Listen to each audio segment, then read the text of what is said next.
Italy is on the front line of the European refugee crisis. The country is well positioned on the Mediterranean Sea, and for many migrants, it is the point of entry to the continent. Each day, many NGOs set sail to rescue migrants adrift on rickety boats, but their mission is neither easy nor free of controversies. Let's take a look at this report. Juventa reads the Latin name on the prow, and on board were volunteers of the German NGO Jugend rettet Juventa, Youth Save Youth. The migrant rescue boat has now been halted in its mission and the vessel impounded by the Italian Coast Guard on the country's southernmost island of Lampedusa. The Italians accuse the NGO of facilitating illegal immigration. The boat is part of a fleet of migrant rescue vessels active all across the Mediterranean Sea. They intercept smugglers' boats laden with migrants and take the latter on board their own ships. There are currently 9 such NGOs operating 13 rescue boats.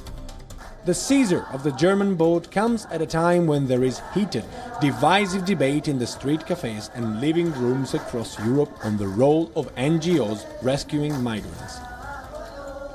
Those who support the NGOs say that they are showing the best side of humanity by helping people who are on the run from poverty and conflicts and risk their lives in search of a better future. As for the NGOs, they say they are defending the right to life by saving migrants from exploitation, violence and death.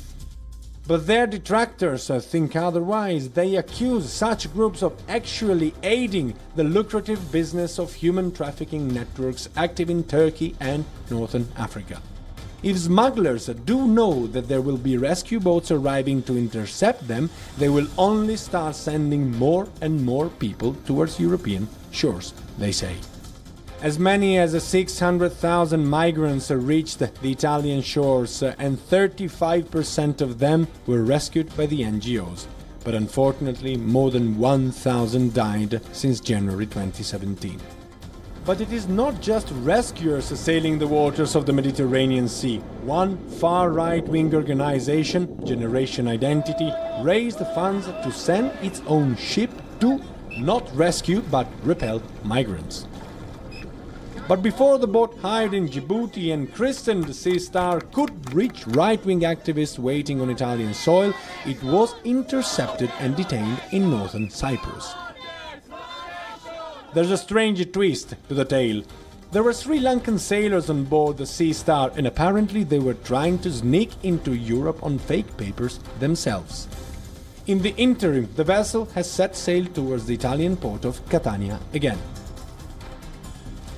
Whatever the NGO role, it is indeed a dilemma, one of the many over which Europe is divided. Is it right to save migrants from a certain death even if this means bolstering human trafficking? Italy is trying to regulate all rescue activities by enforcing a mandatory code of conduct for all those operating on the Mediterranean to give others a right to life.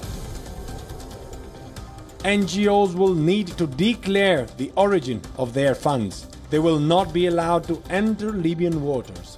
They will not be allowed to communicate with smugglers to facilitate the departures of their boats. They will not be allowed to transfer migrants to other boats, and they will have to allow police to come on board for investigations.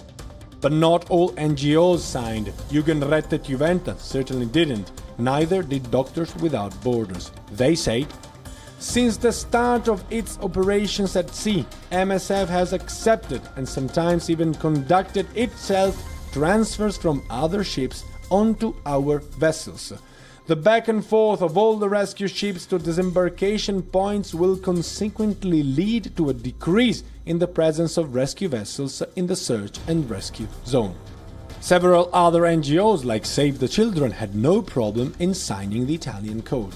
And in all this, both the European Union and its Parliament are conspicuously absent, proving yet again how ineffective, slow and incapable the Union is in finding a mutual solution to a phenomenon which is impossible to ignore and one which involves hundreds of thousands of human lives and deaths. Daniele Pagani for WION.